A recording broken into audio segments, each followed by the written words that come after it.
Okay hello students.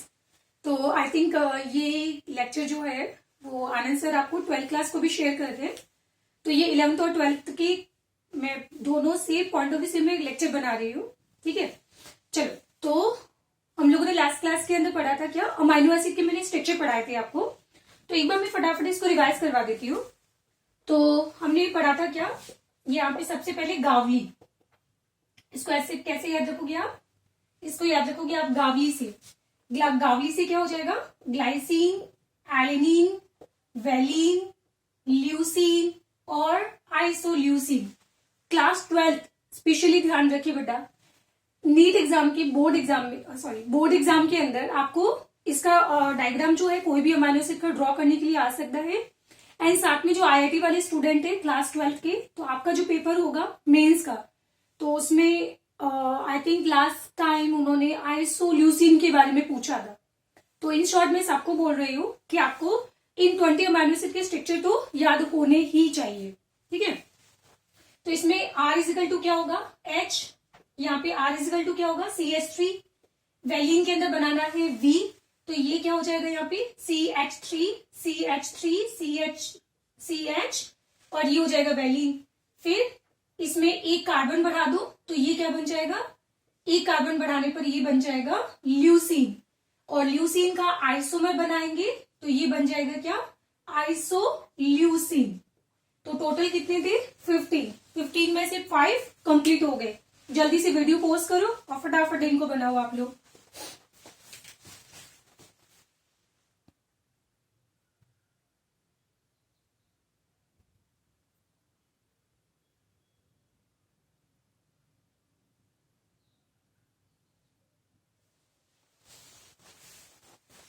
चलो, तो इनके सिंगल लेटर कोड के बारे में बात करते हैं। तो यहाँ पे सिंगल लेटर कोड क्या यूज किया था, GAVL और I। ठीक है, लास्ट में जाके मैं आपको पूरी ABCD पढ़ाऊंगी। तो हम लोग क्या बोलते हैं कि इंग्लिश के अंदर 26 लेटर होते हैं, है ना, और हमारे पास प्रोटीनेशियस अमाइनो एसिड कितने होते हैं, 20। तो आपको मैं 6 लेटर जो होते हैं वो अमाइनो एसिड के नहीं होते। चलो, इसके बाद मैंने आपको पढ़ाया था क्या, यहाँ पे CH2COOH, तो ये ग्रुप अगर बाइंड करेंगे तो दिस इज एस्पार्टिक एसिड। इसमें एक कार्बन बढ़ा दो तो ये बन जाएगा क्या, ग्लूटामिक एसिड। अच्छा हाँ, आईआईटी वाले स्टूडेंट को लग रहा होगा कि ये फालतू का चैप्टर पढ़ने का क्या सेंस है, बहुत इजी सा चैप्टर है।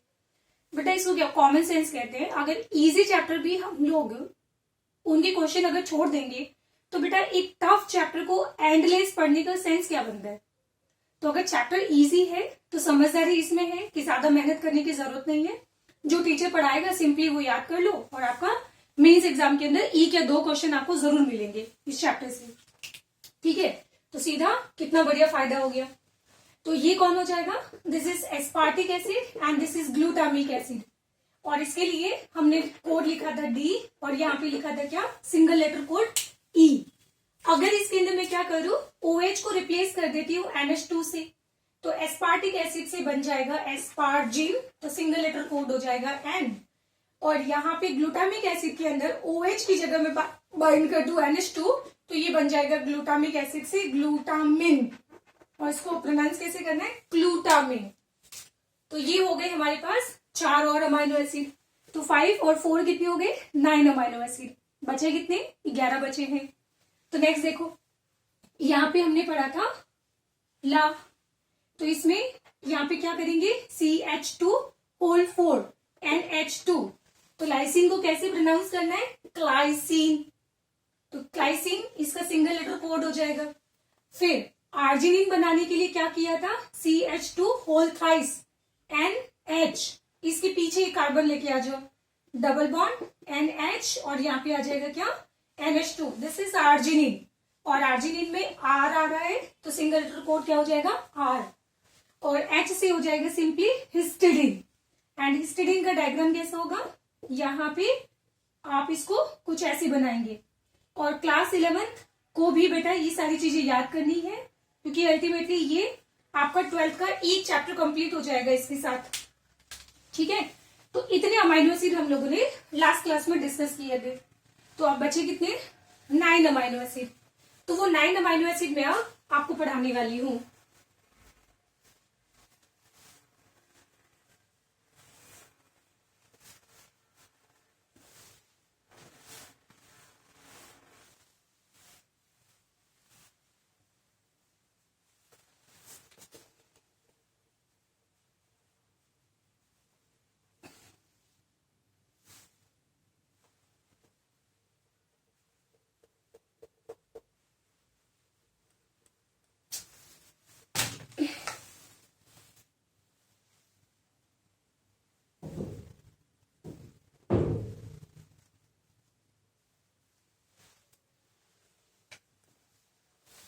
चलो तो नेक्स्ट हम लोग बात करते हैं 9 अमाइनो एसिड्स के बारे में, है ना। तो हम लोगों ने एक एलिफेटिक अमाइनो एसिड पढ़े थे, acidic amino acid and basic amino acid complete हो गए। इसके बाद नेक्स्ट फोर्थ कैटेगरी हमारे पास आएगी, कौन सी? फोर्थ कैटेगरी हमारे पास आएगी यहाँ पे एल्कोहलिक अमाइनो एसिड। तो क्या मैम ये अमाइनो एसिड भी दारू पीते हैं क्या ये अल्कोहलिक है? बेटा अल्कोहलिक का कहने का मतलब इनके पास प्रेजेंट होगा OH ग्रुप। क्या प्रेजेंट होगा? OH ग्रुप होगा यहाँ पे। तो इसमें आप लोग याद रखोगे यहाँ पे एस्टी से, है ना। तो एस्टी के अंदर एक हो जाएगा सेरीन और एक हो जाएगा कौन? थ्रियोनिन। और इसके लिए सिंगल लेटर कोड होगा S और इसके लिए सिंगल लेटर कोड होगा T। और यहाँ पे सिंपली आपको CH2OH, ये डायग्राम हो गया किसका? सेरीन का। मैं सारी चीजें याद करवाऊंगा, टेंशन मत लो। और उसके बाद आप एक काम करो, इस कार्बन के ऊपर एक कार्बन और बढ़ा दीजिए, तो ये इस तरीके से डायग्राम हो जाएगा किसका? थ्रियोनिन का। तो 11 और 2 कितने हो गए? 13। बचे कितने? 7। आगे देखो, फिफ्थ हम बात करते हैं क्या? सल्फर अमाइनो एसिड के बारे में। सल्फर अमाइनो एसिड, तो जिनके R ग्रुप के अंदर आपको क्या मिलेगा? सल्फर मिलेगा। तो इसमें ध्यान रखना, जैसे दिल्ली के जो CM है कौन है? अरविंद केजरीवाल, ठीक है। तो ये भी आप लोग जानते हो कि वहां पे दिल्ली के अंदर सल्फर बहुत ज्यादा है। तो अरविंद केजरीवाल क्या खाता है? बहुत ज्यादा सल्फर इनहेल करता है। तो इस तरीके से याद कर लेना इसको। तो इसमें यहाँ पे क्या होगा? This is cysteine and this is threonine. Oh sorry, cysteine and ये हो जाएगा क्या? मिथ्योनिन। कैसे डायग्राम बनाना है? CH2 और यहाँ पे हो जाएगा क्या? SH। अगर आपने केमिस्ट्री पढ़ी है तो O की जगह मैंने क्या लिखा है? सिर्फ S लिखा है ना। तो OH क्या होता है? अल्कोहल। SH क्या होगा? थायो अल्कोहल। क्लियर हो गया? तो आप लोगों ने एक इंटरेस्टिंग चीज यहाँ पे ऑब्जर्व की है, ये कौन है? This is alanine. अब एलिनिन के अंदर अगर मैं यहाँ पे बाइंड कर दूं एसिडिक ग्रुप, तो ये बन जाएगा एस्पार्टिक एसिड। और अगर एलिनिन के अंदर ये कार्बन है और ये कार्बन है, इस पे मैंने बाइंड किया OH, तो ये बन जाएगा सेरीन। और यहाँ पे अगर मैंने बाइंड किया SH, तो ये बन जाएगा यहाँ पे क्या? सिस्टीन। तो ये चीज आप नोटिस करो यहाँ पे, ठीक है। अब नेक्स्ट हम बात करते हैं मिथ्योनिन। तो यहाँ पे भी आपने कार्बन बढ़ाया था और मिथ्योनिन में भी आप क्या करो? एक सिस्टीन के अंदर कार्बन बढ़ा दो, इंक्रीज कर दो। बट ये इंक्रीज हम लोग इस सल्फर के साथ में करेंगे, मतलब इस तरफ। और सल्फर की वैलेंसी कितनी होती है? 2 होती है ना। इस हाइड्रोजन को आप रिमूव करो और इस हाइड्रोजन को रिमूव करके यहाँ पे लगा दो मिथाइल ग्रुप, तो ये क्या हो जाएगा? This is methionine. तो सिस्टीन को हम लोग लिखते हैं C से और इसको लिखते हैं M से। तो आई थिंक सो आपको याद हो गया होगा, ठीक है। बेटा अमाइनो एसिड को याद करने का सिंपल तरीका है, जितनी बार डायग्राम ड्रॉ करोगे तो ही आपको अच्छे से याद होगा। पहली बार, दूसरी बार, तीसरी बार में मुझे भी याद नहीं हुआ था, ठीक है। मैं बार बार बच्चों को पढ़ाती रही और उस तरीके से फिर मुझे भी याद होने लग गए सारे डायग्राम, ठीक है। Next fifth, very very important exam for IIT and NEET, दोनों स्टूडेंट्स के लिए ध्यान से सुनना। अब मैं आपको एक अमाइनो एसिड नहीं पढ़ाने जा रही हूँ, मैं आपको एक एक्सेप्शनली इम्यूनो एसिड पढ़ाने जा रही हूँ। इम्यूनो एसिड क्या होता है? जैसे आपने केमिस्ट्री पढ़ी होगी तो NH2 ग्रुप क्या होता है? This is amine group. और इसमें से इसको हटा दो, अब नाइट्रोजन की कितनी वैलेंसी है? 2 वैलेंसी, तो आप इसको क्या बोला जाएगा? इम्यूनो। तो ऐसा ही कुछ ये मिलेगा आपको। तो ये कोई अमाइनो एसिड नहीं है, this is immuno acid. Very very important, ये क्या हो जाएगा? Immuno acid. और ये एक्सेप्शनली एक ऐसा अमाइनो एसिड है जिसका आर ग्रुप आपको फ्री नहीं मिलेगा। इसका आर ग्रुप फ्री नहीं होता है। कैसे? देखो, ये हम लोगों ने क्या लिखा था, सी अल्फा COOH, यहाँ पे लिखा था H, और यहाँ पे लिखा था हमने NH2, और यहाँ पे लिखा था हमने आर ग्रुप।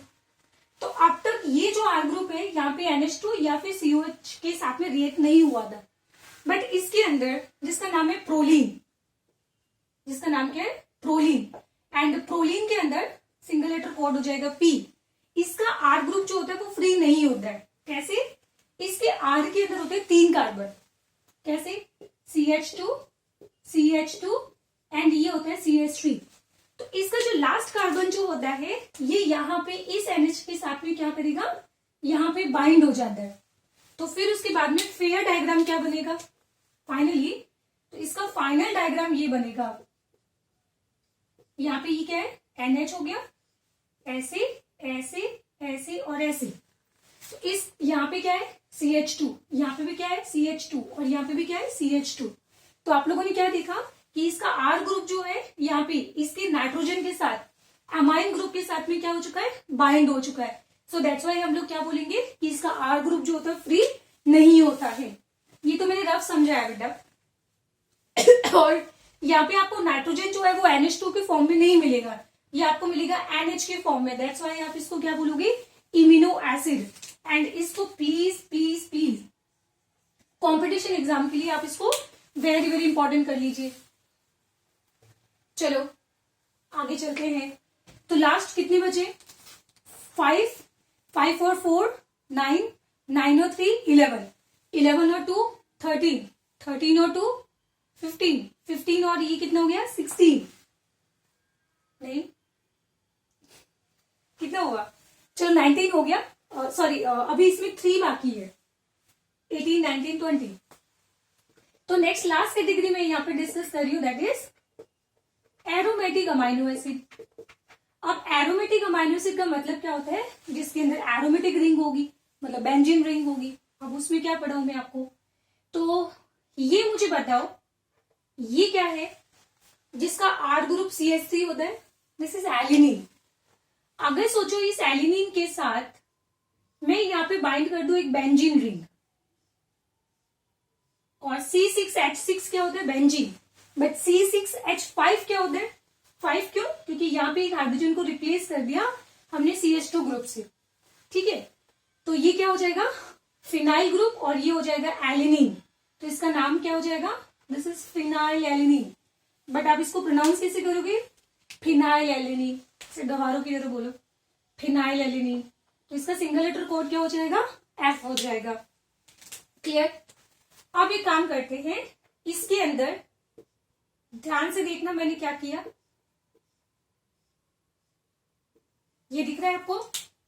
अब इसके अंदर सिंपली मैंने यहां पे बाइंड कर दिया OH ग्रुप, यहाँ पे क्या बाइंड कर दिया OH ग्रुप। तो यू नो ये क्या बन जाएगा, दिस इज टायरोसिन। क्या बन गया, tyrosine. Serine, threonine, cysteine, methionine, proline, phenylalanine, phenylalanine, tyrosine. And tyrosine के अंदर ये क्या आ रहा है, ये आ रहा है Y। तो इसका सिंगल लेटर कोड क्या हो जाएगा, Y, बिकॉज T हम लोग ऑलरेडी थ्रियोनिन के लिए यूज कर चुके हैं। तो इसका सिंगल लेटर कोड हो जाएगा क्या, Y। अब जो मैं बोलने वाली हूँ वो प्लीज ओनली 12th क्लास की नीट वाले बच्चे हैं ना, वो आप लोग सुनिए। मुझे चीज बताओ, ये आप लोगों ने क्या किया, यहाँ पे फिनाइल एलिनिन के अंदर मैंने OH ग्रुप ऐड किया। तो OH ग्रुप का ऐड करना मतलब क्या होता है, हाइड्रोक्सिलेशन।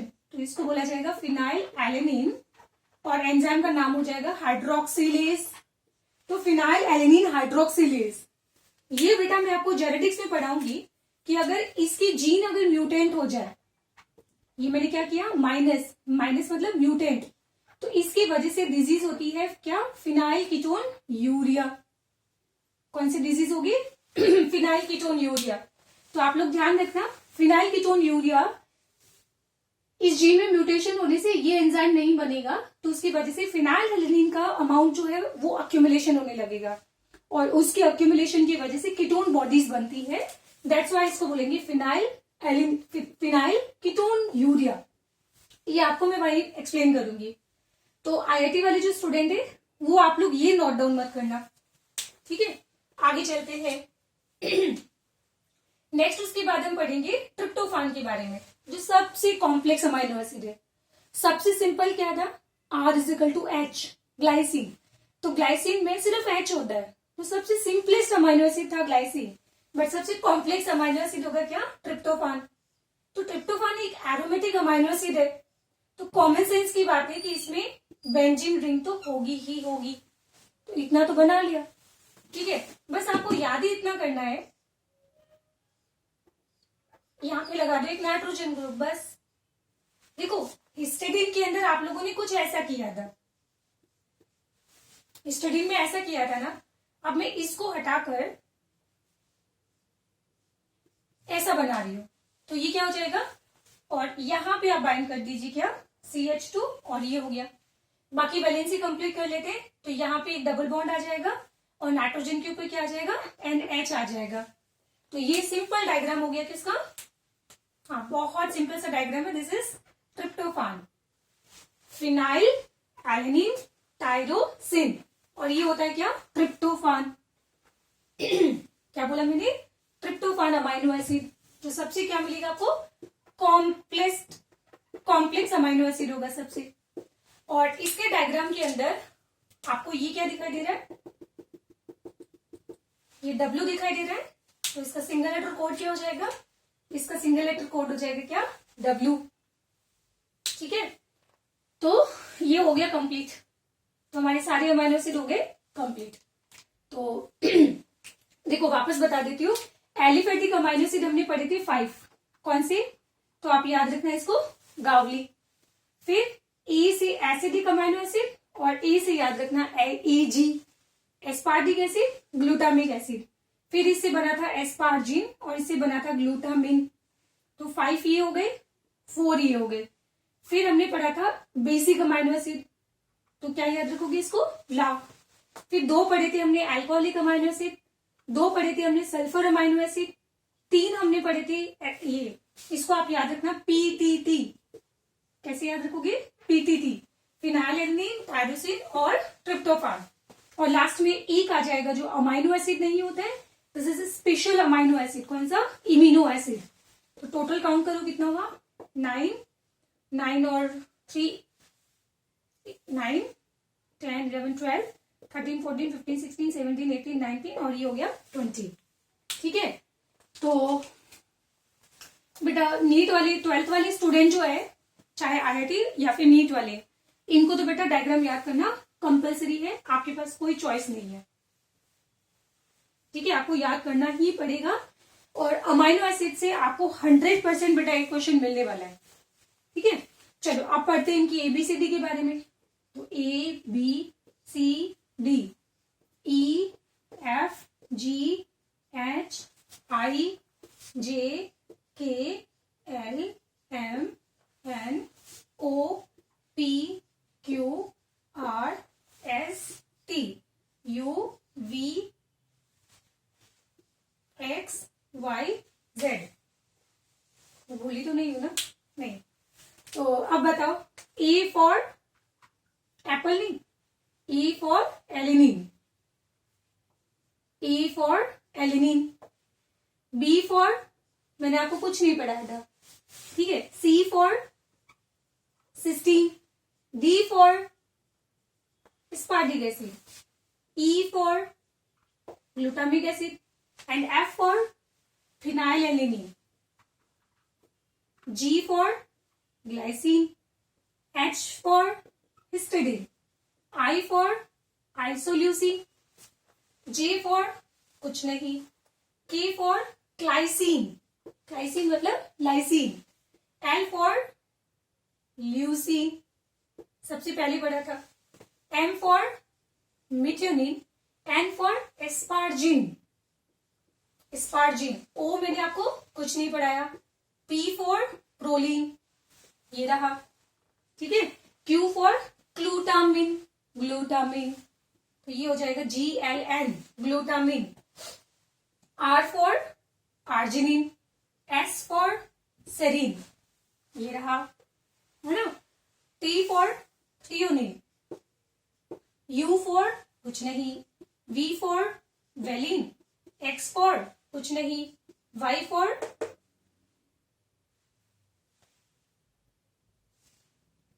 W का आ गया,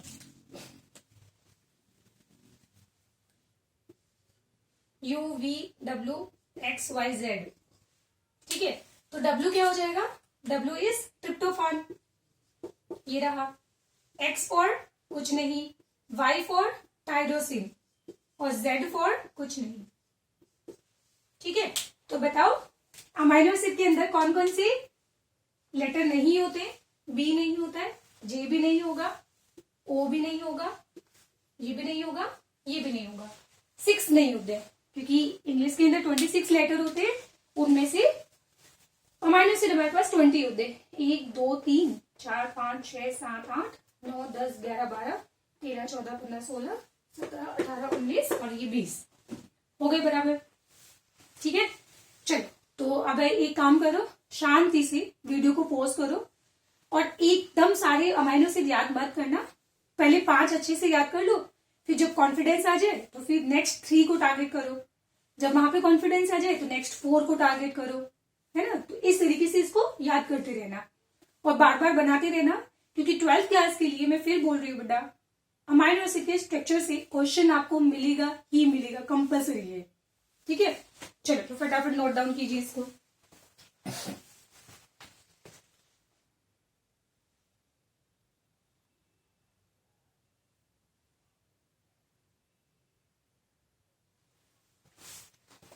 चलो तो नाउ देखो इधर हम लोगों ने क्या पढ़ा था, सबसे सिंपल अमाइनो एसिड कौन सा होता है, ग्लाइसिन होता है।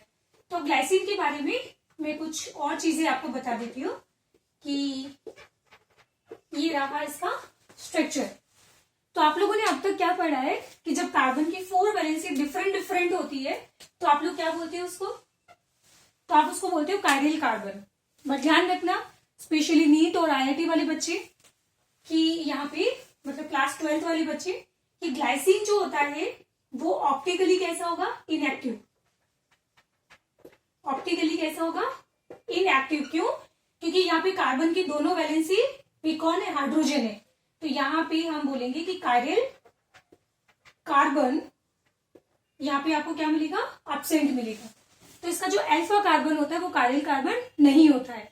सो टेक्निकली जब ऑप्टिकली एक्टिव होता है तो उसके डी और एल फॉर्म बनते हैं ना, तो यहाँ पे इसके ग्लाइसिन का सिर्फ एक ही आपको फॉर्म मिलेगा, यहाँ पे डी और एल फॉर्म नहीं फॉर्म होते। क्लियर। अब मुझे एक चीज बताओ, कोई एक ऐसा अमाइनो एसिड बताओ जिसमें आपको आर के अंदर भी आपको क्या मिलेगा, कायरल कार्बन मिलेगा। जैसे मैं एक और एग्जांपल की बात करती हूँ, आइसोल्यूसिन। तो आइसोल्यूसिन का आपने स्ट्रक्चर कैसे बनाया था, COOH, यहाँ पे होगा NH2 और ये होगा H। तो इतना ग्रुप तो सब में सेम होता है एज इट इज। अब इसके अंदर हमने कुछ ऐसे डायग्राम बनाया था इसका, आइसोल्यूसिन के अंदर ये हमने ऐसे बनाया था। तो आप लोगों ने क्या नोटिस किया है कि ये वाला जो कार्बन होता है ये क्या होता है, कायरल कार्बन होता है, क्योंकि इस कार्बन के ऊपर एक हाइड्रोजन है, एक एसिड है और एक NH2 है। बट इस वाले कार्बन जो है ना, ये भी कैसा होगा, ऑप्टिकली एक्टिव होगा। क्यों, क्योंकि इस कार्बन के ऊपर एक वैलेंसी हाइड्रोजन है, एक यहाँ पे मिथाइल ग्रुप हो गया और एक यहाँ पे इथाइल ग्रुप हो जाएगा और बाकी ये वाला ग्रुप हो जाएगा। तो यानी आप लोगों ने क्या देखा कि इसके अंदर 2 कायरल कार्बन होंगे, और अगर यहाँ पे 2 कायरल कार्बन होंगे, 2 कायरल कार्बन प्रेजेंट होंगे, तो इसके कितने फॉर्म बनेंगे, तो इसके 4 ऑप्टिकली आइसोमर बनेंगे। ऑप्टिकल आइसोमर कितने बनेंगे, 4 बनेंगे। और इस बार IIT मेंस के अंदर जो अभी एग्जाम हुआ था उसके अंदर ये क्वेश्चन आया था आइसोल्यूसिन का, ठीक है। तो अब मैं आपको एक और होमवर्क दे रही हूं, ये आपको होमवर्क है। अब आप 20 अमाइनो एसिड को सबको नोटिस करना, और जिनके अंदर अल्फा कार्बन तो ऑप्टिकली एक्टिव होता ही है, एक्सेप्ट ग्लाइसिन सब में एक्टिव होता है, तो सबके 2 फॉर्म बनेंगे, डी और एल फॉर्म, एक्सेप्ट ग्लाइसिन। आपको ये फाइंड आउट और करना है कि और कौन ऐसा है जिसके पास R के अंदर भी कारिल कार्बन हो सकता है। ठीक है, तो ये चलो आपका होमवर्क हो जाता है, कोई प्रॉब्लम यहाँ पे नहीं। चलो, तो ये D फॉर्म और L फॉर्म जो है वो 12th क्लास में भी दिया हुआ है, तो आप लोग ढंग से पढ़ लेना उसको। नाउ अब इसके बाद हम लोग क्या करते हैं, अमाइनो एसिड को ज्वाइन करके हम बनाएंगे प्रोटीन का चेन। तो अब हम पढ़ने वाले क्या, प्रोटीन कैसे बनता है।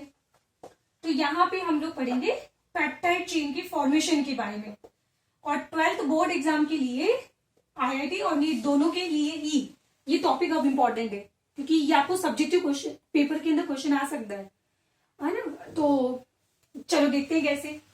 देखो, ये हमने एक बनाया है amino acid C alpha H, और यहाँ पे R ग्रुप होगा, यहाँ पे ये COH ग्रुप है, and this is NH2 group. तो ये मैंने कोई एक 1 अमाइनो एसिड बनाया, तो मैंने इसको R1 ले लिया। एक और बनाती हूं मैं यहाँ पे, जैसे यहाँ पे मैंने लिखा है NH2 C alpha H COOH, और यहाँ पे हो जाएगा क्या, R2। तो अब पेप्टाइड बॉन्ड का फॉर्मेशन कैसे होगा, तो पेप्टाइड बॉन्ड का फॉर्मेशन के लिए यहाँ पे एसिड जो होगा वो अमाइन के साथ रिएक्ट करेगा। सो बेसिकली यहाँ पे क्या हो रहा है, कार्बोक्सिलिक एसिड अमाइन के साथ में रिएक्ट करता है। जब इसका रिएक्शन होगा तो यहाँ पे कौन क्या डोनेट करेगा, है ना। तो हम लोग क्या बोलेंगे कि यहाँ पे ये NH2 जो ग्रुप होगा वो H ग्रुप देगा, और यहाँ पे कार्बोक्सिलिक जो ग्रुप होगा वो यहाँ से डोनेट करेगा OH। तो H और OH मिलके क्या बन जाएगा, H और OH मिलके बन जाएगा क्या, H2O। तो इस तरीके से आप देखो डायग्राम कैसा होगा। तो ये हो जाएगा यहाँ पे NH2 C अल्फा H, यहाँ पे कोई R1 and this is C। अब यहाँ पे क्या हुआ, CO, OH तो रिप्लेस हो चुका है, रिमूव हो चुका है ना। क्या इस O को मैं ऐसे लिखूं तो तुम्हारे पेट में दर्द होना चाहिए क्या, इस O को मैंने इस तरीके से लिख दिया, ठीक है। और यहाँ पे इसका OH जो है वो रिमूव हो गया। अब यहाँ पे क्या होगा, इसका मैं डायग्राम बनाने जा रही हूं। तो ये क्या है, NH2 है, बट NH2 में से एक H हट गया है, तो ये क्या बचा, NH।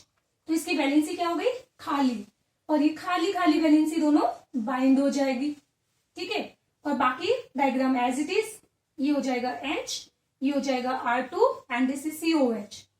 तो इस तरीके से फाइनली ये जो बॉन्ड बन रहा है, ये 12th बोर्ड का सब्जेक्टिव क्वेश्चन है, और इवन 11th क्लास का भी सब्जेक्टिव क्वेश्चन स्कूल में आता है। तो ये डायग्राम किसका है, दिस इज पेप्टाइड बॉन्ड। तो पेप्टाइड बॉन्ड क्या होता है, CONH। वैसे CONH आपने कहां पे पढ़ा था, कभी आपने एमाइड भी पढ़ा होगा, ठीक है। तो जस्ट लाइक वैसा, तो एमाइड की तरह आपको मिलेगा क्या, पेप्टाइड बॉन्ड। तो मुझे एक चीज बताओ, यहाँ पे पेप्टाइड बॉन्ड बना कौन रहा है। तो आप लोग देखोगे कि यहाँ पे कार्बोक्सिलिक ग्रुप और NH2 ग्रुप जो है ये पेप्टाइड बॉन्ड बनाने में पार्टिसिपेट करते हैं। यहाँ पे इस अल्फा कार्बन के ऊपर जो प्रेजेंट H होता है और R ग्रुप, इसका पेप्टाइड बॉन्ड बनाने में कोई पार्टिसिपेशन नहीं होता है। मैं एक डायग्राम और बना के बताती हूँ, देखो कैसे। NH2 C अल्फा H, यहाँ पे ये हो जाएगा R3 एंड ये हो जाएगा क्या, COOH। तो अब क्या होगा, अगेन वही सेम चीज, यहां से क्या गायब होगा, यहां से OH गायब होगा, यहां से H गायब होगा, और H और OH मिलके क्या बन जाएगा, H2O। तो यहां से ये हो जाएगा -H2O।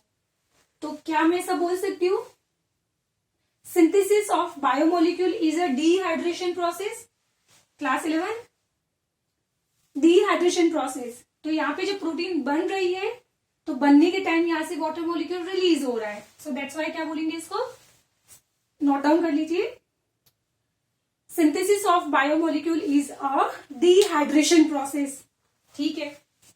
अब यहां से क्या रिमूव हो गया, यहां से रिमूव हो गया क्या, OH ग्रुप, ठीक है। और इस ऑक्सीजन को मैं ऐसे लिखूं तो आई थिंक किसी का पेट दर्द नहीं होना चाहिए, तो ये हो गया O, इस तरीके से लिख दिया। और यहाँ पे ये NH हो जाएगा एंड बाकी as it is C alpha, ये हो जाएगा R3 और ये हो जाएगा क्या, COOH। और ये जो डायग्राम बन गया, ये जो डायग्राम बन चुका है, this is again peptide bond. तो ये क्या हो जाएगा, पेप्टाइड बॉन्ड। तो फाइनली ये हम लोगों ने देखा है कि पेप्टाइड बॉन्ड का फॉर्मेशन कैसा होता है। तो ध्यान रखना, यहाँ पे इस अमाइनो एसिड के अंदर आप लोग देख रहे हो, तो इसका NH2 ग्रुप पेप्टाइड बॉन्ड बनाने में पार्टिसिपेट कर रहा है, इसका COH ग्रुप जो है पेप्टाइड बॉन्ड बनाने में पार्टिसिपेट कर रहा है। तो ध्यान रखना, अमाइनो एसिड के अंदर एक तो NH2 ग्रुप और दूसरा कार्बोक्सिलिक ग्रुप पेप्टाइड बॉन्ड बनाने में पार्टिसिपेट करते हैं, बट H और R का कोई कॉन्ट्रीब्यूशन पेप्टाइड बॉन्ड बनाने में के अंदर नहीं होता। पॉइंट समझ आ गया?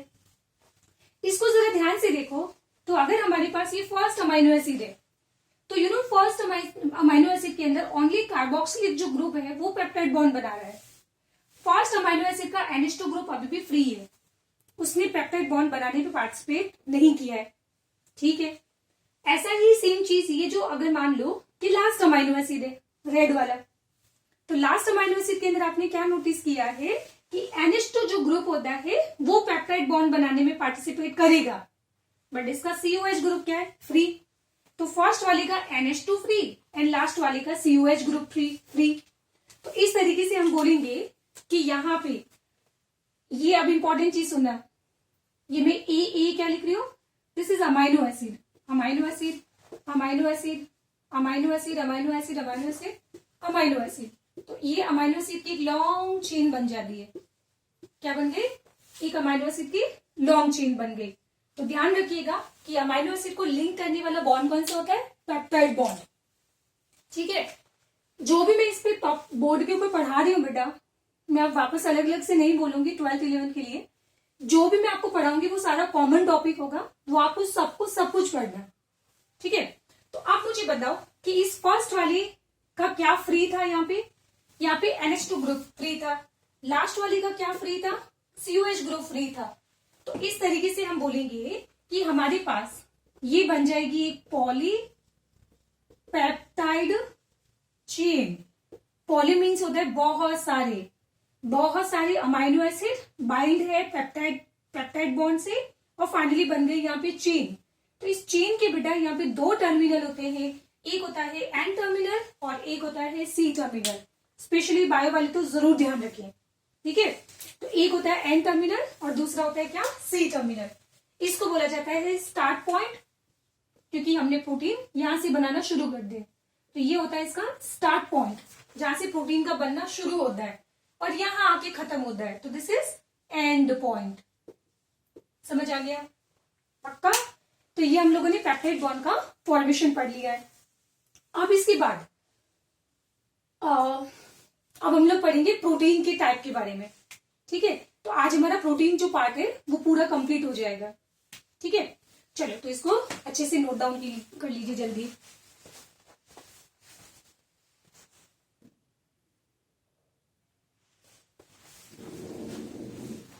चलो तो देखो, आप लोगों ने अमाइनो एसिड सारे पढ़ लिए, उनकी प्रॉपर्टीज पढ़ लिए, उनका स्ट्रक्चर भी हम लोगों ने पढ़ लिया है, एंड देन पेप्टाइड बॉन्ड को बाइंड अमाइनो एसिड को हमने बाइंड करके पेप्टाइड बॉन्ड का फॉर्मेशन भी कर लिया है। अब उसके बाद में हम लोग डिस्कस करेंगे यहाँ पे क्या, प्रोटीन के बारे में। तो ये प्रोटीन बेटा मैं आपको यहाँ पे 4 टाइप्स की पढ़ाने वाली हूँ। फर्स्ट होगा इसके अंदर कौन सी, first is primary protein, second होगा यहाँ पे, हाँ बेटा ये 12th क्लास के लिए भी सेम है टॉपिक, सेकेंडरी प्रोटीन, और थर्ड हम पढ़ेंगे यहाँ पे टर्शरी प्रोटीन, एंड फोर्थ हम पढ़ेंगे यहाँ पे क्वार्टरनरी प्रोटीन। क्या होगा, क्वार्टरनरी प्रोटीन। तो देखो प्राइमरी प्रोटीन का सिंपल मतलब है एक चेन, अमाइनो एसिड की चेन, बस। तो इसका मतलब राइबोसोम के ऊपर, आई थिंक मैथ्स वाले बच्चे जानते होंगे कि प्रोटीन कहाँ पे बनती है, राइबोसोम के ऊपर बनती है। तो राइबोसोम पे जब प्रोटीन का सिंथेसाइज होता है ना, सिंथेसिस होता है, तो जब न्यूली फॉर्म जो प्रोटीन बनती है वो पहले बिल्कुल एक सिंपल लीनियर चेन होती है। तो इस चेन को हम लोग क्या बोलते हैं, primary protein. And you know primary protein का हमारी बॉडी के अंदर कोई एग्जाम्पल नहीं मिलेगा, क्यों? क्योंकि प्राइमरी प्रोटीन जस्ट जल्दी से इमीडिएटली फोल्ड होती है, एंड फोल्डिंग के बाद में या तो ये कॉन्फॉर्मेशन अटेन करेगा सेकेंडरी, या फिर ये बन जाएगा टर्शरी, या फिर बन जाएगा क्वार्टरनरी। नाउ ऐसा क्यों? क्योंकि इसका आंसर तुमको पता है, जो हमने पढ़े थे अमाइनो एसिड्स के बारे में। याद है हम लोगों ने पढ़ा था यहाँ पे गावली, क्या पढ़ा था हम लोगों ने? पढ़ा था यहाँ पे गावली। और इसके अलावा हमने पढ़े थे एरोमेटिक अमाइनो एसिड, और इसके अलावा हमने और क्या पढ़ा था? प्रोलीन नहीं, छोड़ दीजिए। ओके, तो इतना याद रख लो, गावली और aromatic amino acid, you know इनके अंदर प्रेजेंट थी benzene ring, and benzene ring जो होती है वो हाइड्रोफोबिक होगी, हाइड्रोफिलिक, ऑफकोर्स हाइड्रोफोबिक होगी। और आपने जब गावली देखा था तो उसमें भी क्या था? कार्बन थे, and you know carbon increase होते जा रहे थे, एंड कार्बन जो होता है पानी को पसंद नहीं करता है। तो इसका मतलब ये वाले जो अमाइनो एसिड होते हैं इनका नेचर कैसा होगा? इनका नेचर होता है हाइड्रोफोबिक, ये पानी को पसंद नहीं करते हैं। प्रॉब्लम यहां पे आ जाती है, ये पानी को पसंद नहीं करते हैं। तो अगर हमारे पास एक सिंपली अमाइनो एसिड की चेन है जिसके अंदर ये वाला क्या बोला मैंने? एन टर्मिनल होगा, और ये वाला इसका क्या होगा? सी टर्मिनल होगा। तो यहाँ पे one and only single bond present होगा अमाइनो एसिड के बीच में, that is only peptide bond. तो इसके अंदर आपको क्या मिलेगा? ओनली पेप्टाइड बॉन्ड मिलेगा। कहां पे? Peptide bond between amino acid, between amino acids. क्योंकि यहां जाके मैं पढ़ाऊंगी बेटा आपको कि अमाइनो एसिड के बीच में पेप्टाइड बॉन्ड के अलावा और भी बॉन्ड्स होते हैं, ठीक है, वो मैं पढ़ाऊंगी आपको। बट होता क्या है कि इसके अंदर जब हम आर ग्रुप के बारे में बात करेंगे तो यहाँ पे सपोज करो कि ये जो चेन बना दी, इस चेन के अंदर ये प्रेजेंट है क्या? R group. अब इसमें आर ग्रुप कोई भी हो सकता है बेटा, ये हाइड्रोफिलिक अमाइनो एसिड भी हो सकते हैं, इवन हाइड्रोफोबिक। तो यू नो अगर आपने इसको एक सिंपल लीनियर चेन के फॉर्म में रखा तो यहाँ पे पेट दर्द होना शुरू हो जाएगा हाइड्रोफोबिक अमाइनो एसिड का। क्यों? क्योंकि बेटा सेल के अंदर सबसे ज्यादा होता है क्या? पानी, और पानी के अंदर यहाँ पे भी वाटर, यहाँ पे भी वाटर, सब जगह वाटर। वाटर के अंदर कभी भी हाइड्रोफोबिक अमाइनो एसिड नहीं रह सकते हैं। तो हाइड्रोफोबिक अमाइनो एसिड को पानी से ले जाना होगा दूर। दैट्स वाई मेन रीजन है ये कि यहाँ पे प्रोटीन क्या करता है? फोल्ड बनाता है। सेकेंडरी और टर्शरी और क्वार्टरनरी प्रोटीन बनते हैं। समझ आ गया? तो ये हमारा प्राइमरी प्रोटीन हो गया कंप्लीट। तो प्राइमरी प्रोटीन के एग्जांपल आपको नहीं मिलेंगे क्योंकि जस्ट जो न्यूली फॉर्म सिंथेसाइज प्रोटीन होती है ना, newly synthesised protein on ribosome, तो वो आपको इस फॉर्म में मिलेगी। बट ये कैसी होती है? हाईली अनस्टेबल प्रोटीन होती है। ये कैसी मिलेगी आपको? Unstable protein. तो ये अनस्टेबल प्रोटीन अपने आप को स्टेबल बनाने के लिए या तो सेकेंडरी में कन्वर्ट होगा, या टर्शरी, या फिर क्वार्टरनरी में कन्वर्ट होगा। चलो आप डिस्कस करते हैं सेकेंडरी प्रोटीन के बारे में। तो सेकेंडरी प्रोटीन भी हमारे पास 2 टाइप का होगा।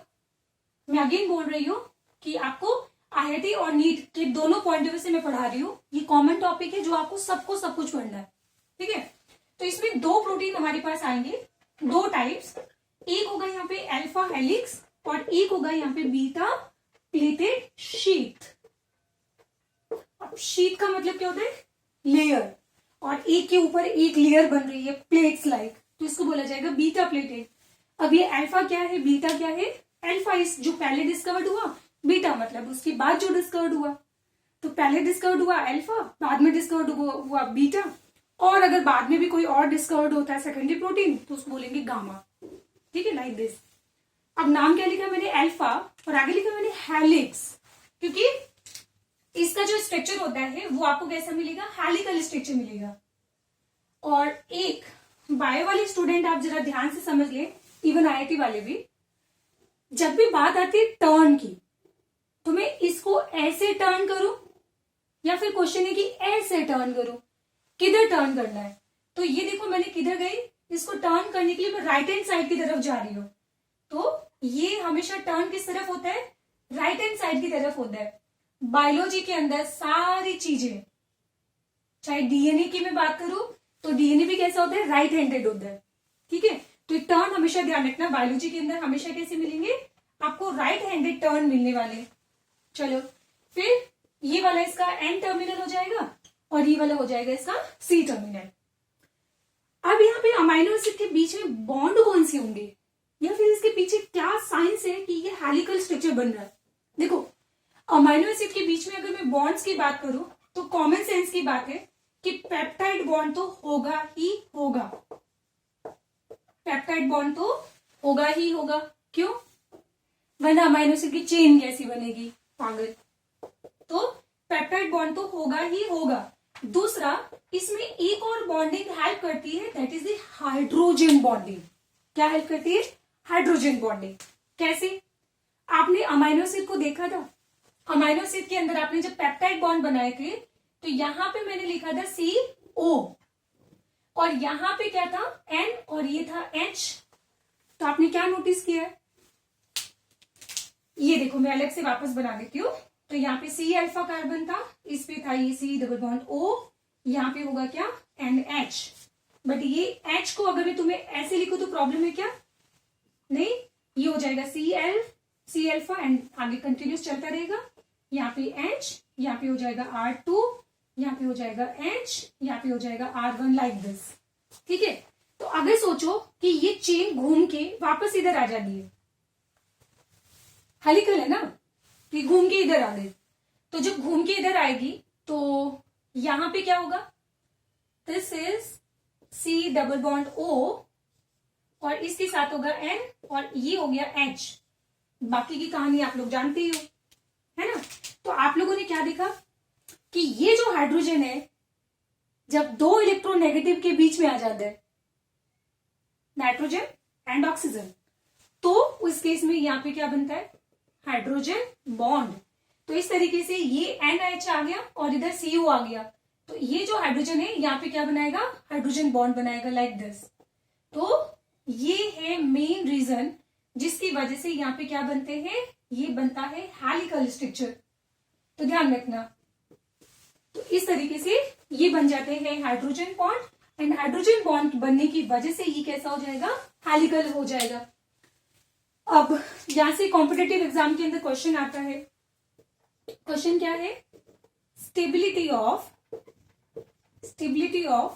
सेकेंडरी प्रोटीन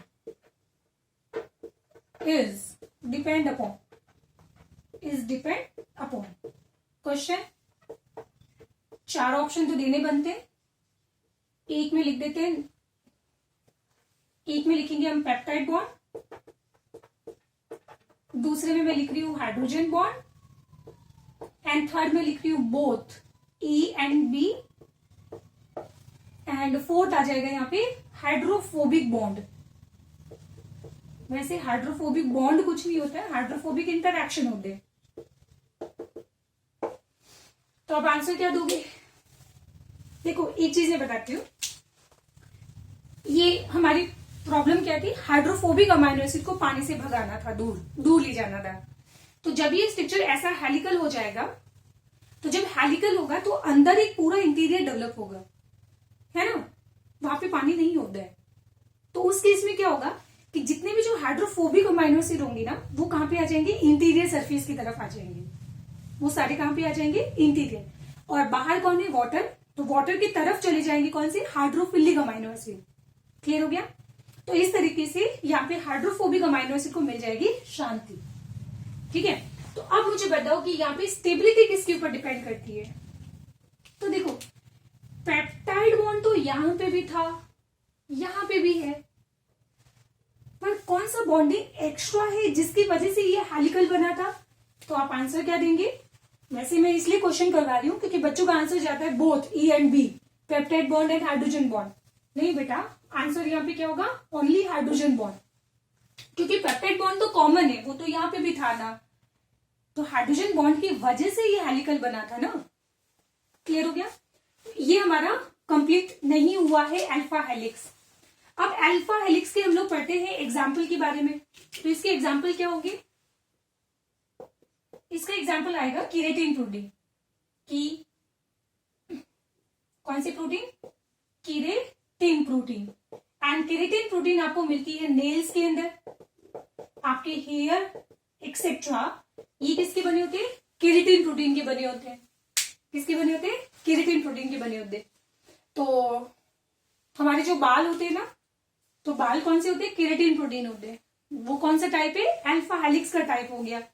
ठीक है, क्या मुझे बताओ, बाल जो होते हैं वो पानी डालने पर पानी के अंदर डिजोल्व हो सकते हैं क्या? नहीं ना। तो इसका मतलब ये हुआ कि सेकेंडरी प्रोटीन जो होती है वो कैसी होगी? वाटर इनसॉल्युबल होगी। ये पॉइंट आप याद रखना, इंपॉर्टेंट है। ये प्रोटीन कैसी होती है? वाटर इनसॉल्युबल होती है। क्योंकि जब मैं आपको टर्शियरी प्रोटीन पढ़ाऊंगी तब मैं आपको बताऊंगी कि ये वाटर के अंदर क्या होती है? सॉल्युबल। और इसका रीजन भी बताऊंगी कि ये क्यों होती है सॉल्युबल। ठीक है, तो इसका मतलब यहां पे एग्जांपल आ जाएंगे हमारी बॉडी के मोस्ट ऑफ एंजाइम्स। एंजाइम आप लोग जानते हो ना, जो बायो कैटलिस्ट का रोल प्ले करते है ना। और एंजाइम जो होते हैं वो सेल के अंदर या फिर वाटर के अंदर फ्री फॉर्म में प्रेजेंट होते हैं। तो अगर वो वाटर में प्रेजेंट है इसका मतलब उनको वाटर के अंदर सॉल्युबल होना चाहिए। तो मोस्ट ऑफ एंजाइम हमेशा हमको कौन सी फॉर्म में मिलेंगे? टर्शरी फॉर्म के अंदर। बट ये वाला प्रोटीन जो है वो वाटर के अंदर इनसॉल्युबल है। तो इसका बायोलॉजी के अंदर क्या यूज है? जब भी आपको स्ट्रक्चर बनाना हो तो वो स्ट्रक्चर जो है वो पानी में डिजोल्व होना चाहिए क्या? नहीं ना। जैसे आपके बाल, ठीक है, हेयर, नाखून, ये सब स्ट्रक्चर है। तो क्या मैं ऐसा बोल सकती हूँ कि सेकेंडरी प्रोटीन एक स्ट्रक्चरल प्रोटीन होती है? और यहाँ पे कौन आ रहा है? एंजाइम आ रहा है। और एंजाइम का मतलब ये एक फंक्शनल प्रोटीन होती है। तो ये अब चीज ध्यान रखना बेटा बायोलॉजी के अंदर कि जब भी हम प्रोटीन से कोई स्ट्रक्चरल प्रोटीन बना रहे हैं तो हम लोग जनरली प्रिफर करते हैं सेकेंडरी प्रोटीन का कॉन्फर्मेशन। बट किसी प्रोटीन को वाटर के अंदर अगर सॉल्युबल फॉर्म में प्रेजेंट होना है या फंक्शनल रोल प्ले करना है तो वो प्रोटीन आपको मिलेगी आइदर टर्शरी फॉर्म में या फिर क्वार्टरनल में। ये सेम चीजें दोनों के लिए अप्लाई होती है। पॉइंट समझ आ गया? चलो तो आगे चलते हैं। नेक्स्ट हम बात करते हैं यहाँ पे बीटा प्लेटेड शीट के बारे में।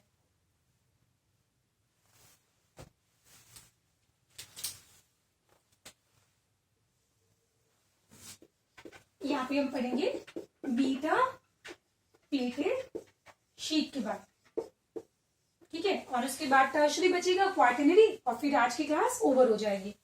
नाउ यहाँ पे क्या आ रही है? शीट आ रही है ना। इसका मतलब क्या है?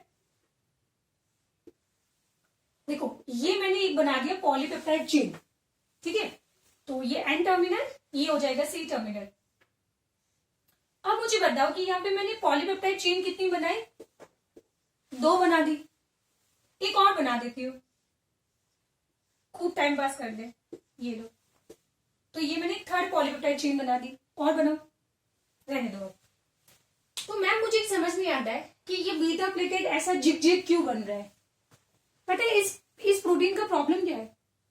इस प्रोटीन का प्रॉब्लम ये है कि इसके पास ज्यादातर अमाइनो एसिड है एरोमेटिक वाले। एंड एरोमेटिक अमाइनो एसिड काफी बल्कि अमाइनो एसिड होते हैं, काफी जिनका आर ग्रुप बहुत बड़ा होता है। आपने देखा था ना, फिनाइल एलिनीन के अंदर एक बेंजीन रिंग होती है, टायरोसिन के अंदर बेंजीन रिंग जिसके ऊपर OH ऐड कर दिया था, और ट्रिप्टोफान तो इतना बड़ा अमाइनो एसिड था। इसके पास होता है आइसोल्यूसिन। तो मतलब बीटा प्लेटेड शीट के बनने का मेन जो रीजन है, इसके पास ज्यादातर होते हैं बल्कि ग्रुप, आर ग्रुप।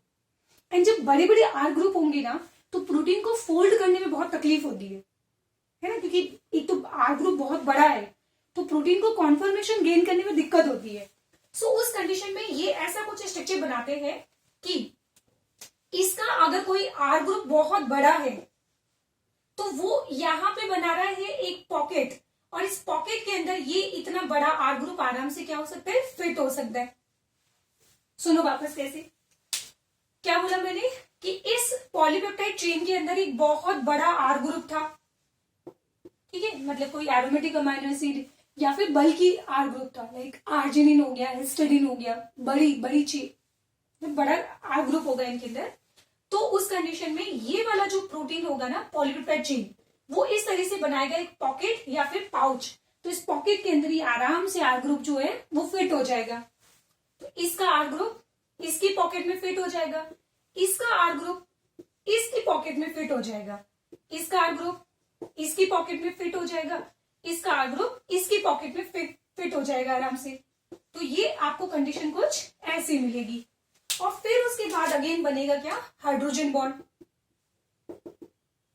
तो इसमें बीटा प्लेटेड शीट को भी स्टेबल बनाने में किसका कंट्रीब्यूशन होता है, तो इसमें कंट्रीब्यूशन होता है किसका, अगेन हाइड्रोजन बॉन्ड का। तो यहां पे भी आपको मिलेंगे पेप्टाइड बॉन्ड और मिलेंगे, देखो पेप्टाइड बॉन्ड तो होगा ही होगा, उसको तो कॉमन सेंस कहते हैं, नहीं तो चेन बनेगी कैसे। और दूसरा इसके अंदर मिलेगा आपको क्या, हाइड्रोजन बॉन्ड। ये क्लियर हो गया। चलो, तो इसका सिर्फ और सिर्फ बायोलॉजी वाले याद रखना, इसका one and only single example आपको मिलेगा, दैट इज पोरिन प्रोटीन। कौन सी प्रोटीन, पोरिन प्रोटीन। बाकी इसके अलावा बायोलॉजी के अंदर अभी तक बीटा प्लेटेड शीट के कोई एग्जाम्पल हमें डिस्कवर्ड हुए नहीं है। तो ये आईआईटी वाली स्टूडेंट आप छोड़ देना, ठीक है। और ये पोरिन प्रोटीन में बेटा क्लास 11th को अगर मैं याद कर रहा हूं तो हम लोगों ने माइटोकॉन्ड्रिया की आउटर सेल वॉल में, क्लोरोप्लास्ट की आउटर मेम्ब्रेन के अंदर और बैक्टीरिया की सेल वॉल के अंदर बनाया था। और क्लास 11th को भी याद है, शायद हम लोगों ने लैक्टोपोरिन बनाया था जब हम लोगों ने लैकोपोरोन की बात की थी, जब हम लोगों ने परमिएज एंजाइम के बारे में बात की थी। पॉइंट समझ आ गया। तो इस तरीके से इन दोनों ही सेकेंडरी प्रोटीन के अंदर आपको बॉन्डिंग जो स्टेबिलिटी के लिए रिस्पॉन्सिबल होती है, that is the hydrogen bonding. And ये पॉइंट याद रखना कि सेकेंडरी प्रोटीन जो होती है वाटर इनसोल्यूबल होती है, और ये आपको मिलेगी क्या, स्ट्रक्चरल प्रोटीन। तो जनरली जो भी स्ट्रक्चरल प्रोटीन होती है वो ज्यादातर आपको सेकेंडरी प्रोटीन की कॉन्फॉर्मेशन में मिलेगी, ठीक है। इसके बाद हम शुरू करेंगे टर्शरी प्रोटीन। डरो मत, क्वाटरनरी प्रोटीन के अंदर कुछ भी नहीं है, वो टर्शरी प्रोटीन को ही हमें कंपाइल करना है और क्वाटरनरी बनाना है, ठीक है। चलो, तो इसको आप पहले अच्छे से प्रैक्टिस कर लो, फिर आगे बढ़ो आप लोग।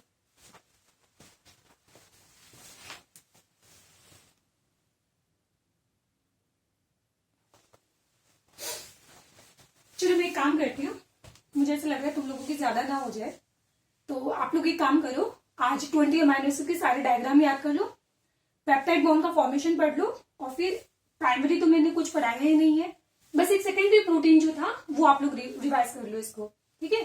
फिर उसके बाद में हम लोग नेक्स्ट क्लास में पढ़ेंगे टर्शरी प्रोटीन, क्वाटरनरी प्रोटीन, ये खत्म हो जाएगा। और उसके बाद हम लोग शुरू करेंगे, हाँ प्रोटीन खत्म, एंड फिर उसके बाद हम लोग शुरू करेंगे, आई थिंक मैं पढ़ाऊंगी आपको न्यूक्लिक एसिड, या चलो कार्बोहाइड्रेट पढ़ा दूंगी, ठीक है।